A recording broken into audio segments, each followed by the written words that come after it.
Hello అండి, welcome to SS వంటలు ఎండు పూజలు. ఈరోజు వీడియో వచ్చేసండి తెలంగాణ స్పెషల్, అదే సంక్రాంతి స్పెషల్ సకినాలండి. ఇవి తెలంగాణలో కంపల్సరీ ప్రతి ఇంట్లో చేసే వంటకము. చాలా ఈజీ మెథడ్లో మీకు ఎలా చేయాలనేది చూపిస్తాను. ఈ విధంగా చేశారంటే, ఈ టిప్స్ అన్ని పాటించి మీరు చేశారంటే 1 మంత్ వరకు కూడా ఇవి ఖరాబ్ కావండి, కొంచెం కూడా స్మెల్ అనేది రాదు. ఇది ఎలా ఏంటి దీని వివరాలన్నీ ఇప్పుడు మీకు చూపిస్తాను. వీటి కోసము బియ్యాన్ని మనం శుభ్రం చేసుకోవాలి. మనకి ఎన్ని కావాలన్న బియ్యాన్ని మంచిగా శుభ్రం చేసుకున్న తర్వాత, కొంతమంది వీటికి దొడ్డు బియ్యం కూడా తీసుకుంటారు, సురేఖ బియ్యం అంటారుగా, అవి కూడా తీసుకుంటారండి. ఇది మన చాయిస్. ఏ బియ్యమైనా ఏం కాదండి, ఏ బియ్యమైనా కూడా మంచిగా వస్తాయి. ఏంటంటే ఒక 5 అవర్స్ నానబెట్టుకుంటే సరిపోతుంది. 4 లేదా 5 అవర్స్ సరిపోతుంది, అంతకంటే ఎక్కువ అవసరం లేదు. ఇలా 2-3 సార్లు వాటర్ పోసేసుకొని శుభ్రంగా కడిగేసుకోవాలి. ఎక్కువ నానిపోతే కూడా సకినాలు అనేది మనకు ఆయిల్ కొంచెం పీల్చుకుంటుంది. అలా కాకుండా ఒక 4 లేదా 5 అవర్స్ సరిపోతుంది.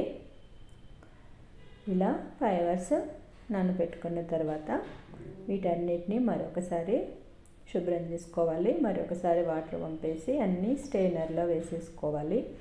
ఇలా స్ట్రైనర్లో వేసుకున్న తర్వాత కొంచెం తడి ఉంటే ఒక పొడి క్లాత్లో వేసేసుకొని ఆ తడినంతా ఈ విధంగా అదుముకోవాలి. ఇలా చేస్తే పిండి అనేది మనకు గడ్డలు గడ్డలు రాకుండా పొడి పొడిగా వచ్చేస్తుంది.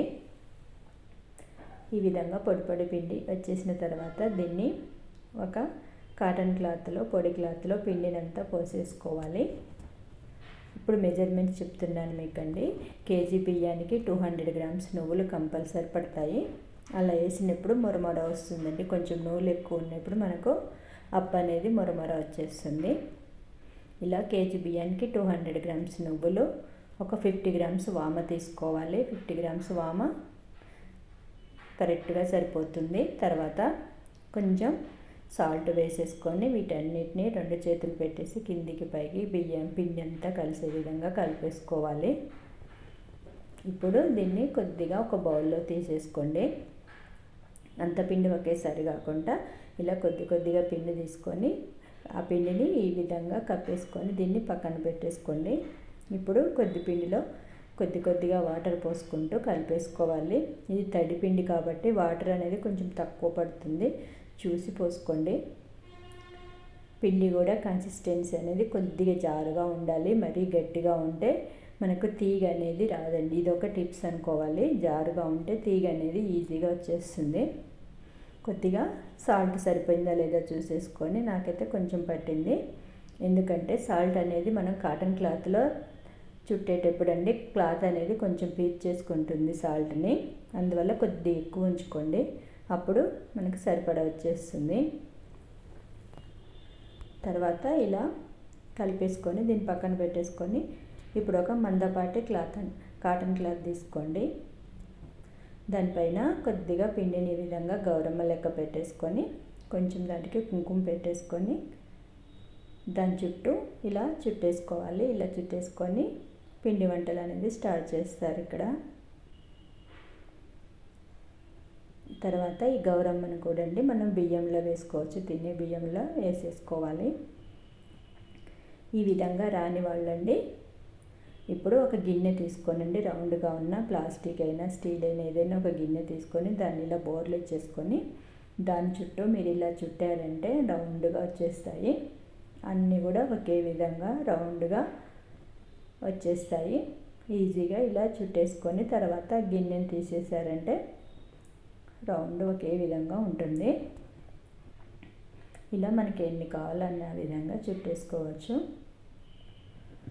అల్లి రాని వాళ్ళు కూడా అండి మనం జంతికలు చేసే ఉంటుంది కదా, దాంట్లో కూడా పెట్టేసి కొంతమంది చుడతారు.